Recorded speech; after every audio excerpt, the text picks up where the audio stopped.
ओम श्री गणेशाय नमः। आप सभी भक्तों को वैशाख शुक्ल पक्ष अक्षय तृतीया व भगवान श्री परशुराम के जन्मोत्सव की हार्दिक शुभकामनाएं। भारतवर्ष संस्कृति प्रधान देश है। हिंदू संस्कृति में व्रत और त्योहारों का बहुत महत्व है। व्रत और त्यौहार नई प्रेरणा और स्फूर्ति का संवहन करते हैं और इससे मानवीय मूल्यों की वृद्धि बनी रहती है। संस्कृति का निरंतर परिपोषण तथा संरक्षण होता रहता है। भारतीय मनीषियों के व्रत पर्वों का आयोजन कर व्यक्ति और समाज को पथभ्रष्ट होने से बचाया है।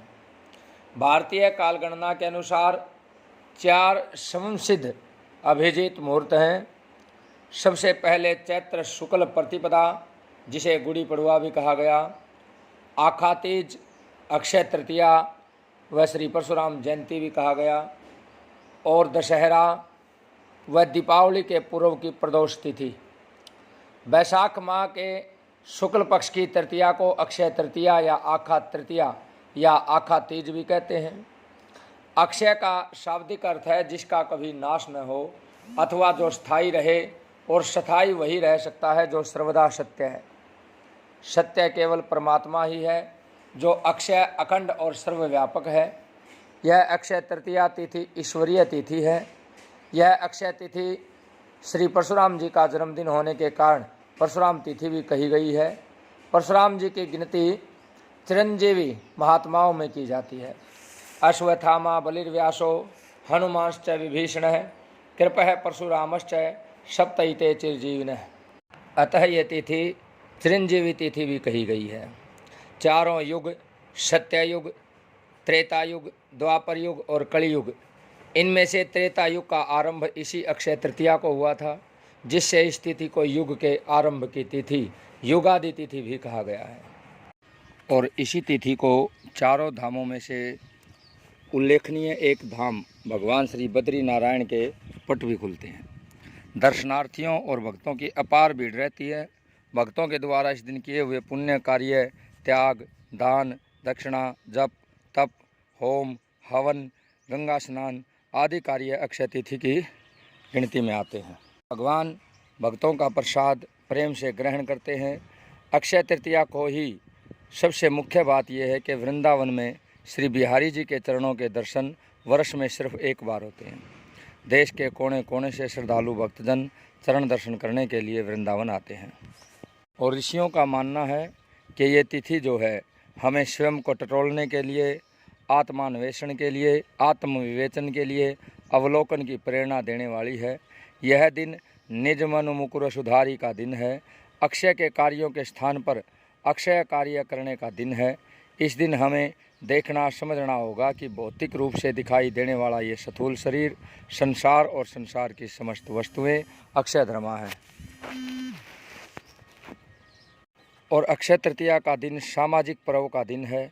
इस दिन कोई दूसरा मुहूर्त न देख करके स्वयं सिद्ध अभिजीत शुभ मुहूर्त के कारण विवाह, उत्सव आदि मांगलिक कार्य संपन्न किए जाते हैं।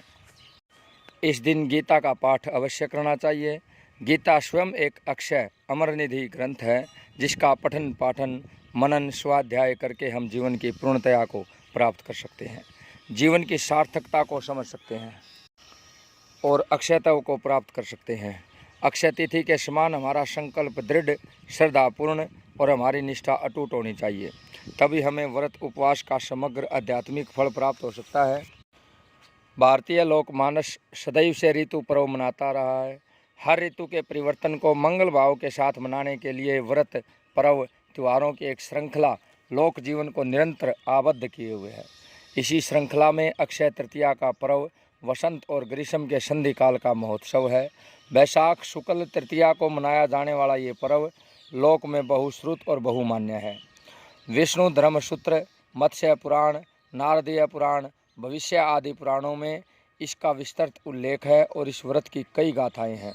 सनातन धर्मी गृहस्थ जन इसे बड़े उत्साह से मनाते हैं। अक्षय तृतीया को दिए गए दान और किए गए स्नान, जप, तप, हवन आदि कर्मों का शुभ और अनंत फल मिलता है। स्नात्वा हुत्वा च दत्वा च जप्त्वा अनंत फलम लभेत। भविष्य पुराण के अनुसार सभी कर्मों का फल अक्षय हो जाता है, इसलिए इसका नाम अक्षय पड़ा है। यदि यह तृतीया कृत्तिका नक्षत्र से युक्त हो तो विशेष फलदायिनी होती है। भविष्य पुराण यह भी कहता है कि इस तिथि की युगादि तिथियों में गणना होती है, क्योंकि कृतयुग का प्रारंभ इसी तिथि से हुआ था। इसमें जल से भरे कलश, पंखे, चरण पादुकाएँ, पाद त्राण, जूता, छाता, गऊ, भूमि, स्वर्ण पात्र आदि का दान पुण्यकारी माना गया है। इस दान के पीछे ये लोक विश्वास है कि इस दिन जिन जिन वस्तुओं का दान किया जाएगा वे समस्त वस्तुएं स्वर्ग में गर्मी की ऋतु में प्राप्त होंगी। इस व्रत में घड़ा, कुल्हड़, शकोरा आदि रख करके पूजा की जाती है। बुंदेलखंड में तो यह व्रत अक्षय तृतीया से प्रारंभ होकर के पूर्णिमा तक बड़ी धूमधाम से मनाया जाता है। कुंवारी कन्याएं अपने भाई, पिता, बाबा, गांव घर के कुटुंब के लोगों को शगुन बांटती हैं, गीत गाती हैं, जिसमें एक दिन पीहर न जा पाने की कचोट व्यक्त हो जाती है। अक्षय तृतीया को राजस्थान में वर्षा के लिए शकुन निकाला जाता है और वर्षा की कामना की जाती है। लड़कियां झुंड बना करके घर घर जा कर के शकुन गीत गाती हैं, लड़के पतंग उड़ाते हैं और शतनजे से पूजा की जाती है। मालवा में नए घड़े के ऊपर खरबूजा और आम्र पत्थर रख करके पूजा की जाती है। किसानों के लिए यह नववर्ष प्रारंभ का शुभ दिन माना जाता है। इस दिन कृषि कार्य का प्रारंभ शुभ और समृद्धि देता है, ऐसा विश्वास माना जाता है। इसी दिन बद्रिका आश्रम में भगवान बद्रीनाथ के पट खुलते हैं, इसलिए इस तिथि को बद्रीनाथ जी की प्रतिमा स्थापित कर पूजा की जाती है और लक्ष्मी नारायण के दर्शन किए जाते हैं। इस तिथि में गंगा स्नान को अति पुण्यकारी माना गया है। मृत पितरों का तिल से तर्पण, जल से तर्पण और पिंडदान भी इसी दिन इस विश्वास से किया जाता है कि इसका फल अक्षय होगा। इसी दिन भगवान नर नारायण, भगवान परशुराम, भगवान हयग्रीव का अवतार हुआ था, इसलिए इनकी जयंतियाँ भी अक्षय तृतीया को मनाई जाती हैं। श्री परशुराम जी प्रदोष काल में प्रकट हुए थे, इसलिए यदि द्वितीया को मध्याह्न से पहले तृतीया आ जाए तो उस दिन अक्षय तृतीया, नर नारायण जयंती, हयग्रीव जयंती सभी संपन्न हो जाती हैं। इसे परशुराम तीज भी कहा जाता है। अक्षय तृतीया बड़ी पवित्र और सुख सौभाग्य देने वाली है। इसी दिन गौरी की पूजा भी होती है। सधवा स्त्रियां और कन्याएं गौरी पूजा करके मिठाई, फल, भीगे हुए चने बांटती हैं। गौरी पार्वती की पूजा करके धातु या मिट्टी के कलश में जल, फल, फूल, तिल, अन्न आदि भर करके दान करती हैं। गौरी विनायकोपेता के अनुसार गौरी पुत्र गणेश की तिथि चतुर्थी का संयोग यदि तृतीया में हो तो वो अधिक शुभ फलदायिनी है। इस तिथि को सुख, समृद्धि, सफलता की कामना से व्रत उत्सव के साथ ही अस्त्र शस्त्र, वस्त्र, आभूषण आदि बनवाए, खरीदे और धारण किए जाते हैं। नई भूमि का क्रय, भवन, संस्था आदि का प्रवेश इस तिथि को शुभ माना गया है। अक्षय तृतीया में तृतीया तिथि, सोमवार और रोहिणी नक्षत्र तीनों का सुयोग बहुत श्रेष्ठ माना गया है। किसानों में यह लोक विश्वास है कि यदि इस तिथि को चंद्रमा के अस्त होते समय रोहिणी आगे होगी तो फसल के लिए अच्छा होगा और यदि पीछे होगी तो उपज अच्छी नहीं होगी। इस संबंध में भड्डरी की कहावत में भी लोक प्रचलित है। अक्षय तीज रोहिणी न होई, पोष अमावस मूल न जोई। राखी श्रवणों हीन विचारो, कार्तिक पूनो कृतिका टारो। मही माही खल बल ही प्रकाशई, कहत भडरी साली विनाशई। के अर्थात बैसाख की अक्षय तृतीया को यदि रोहिणी न हो, पौष की अमावस्या को मूल न हो, रक्षाबंधन के दिन श्रवण और कार्तिक की पूर्णिमा को कृतिका न हो तो पृथ्वी पर दुष्टों का बल बढ़ेगा और उस साल धान की उपज न होगी।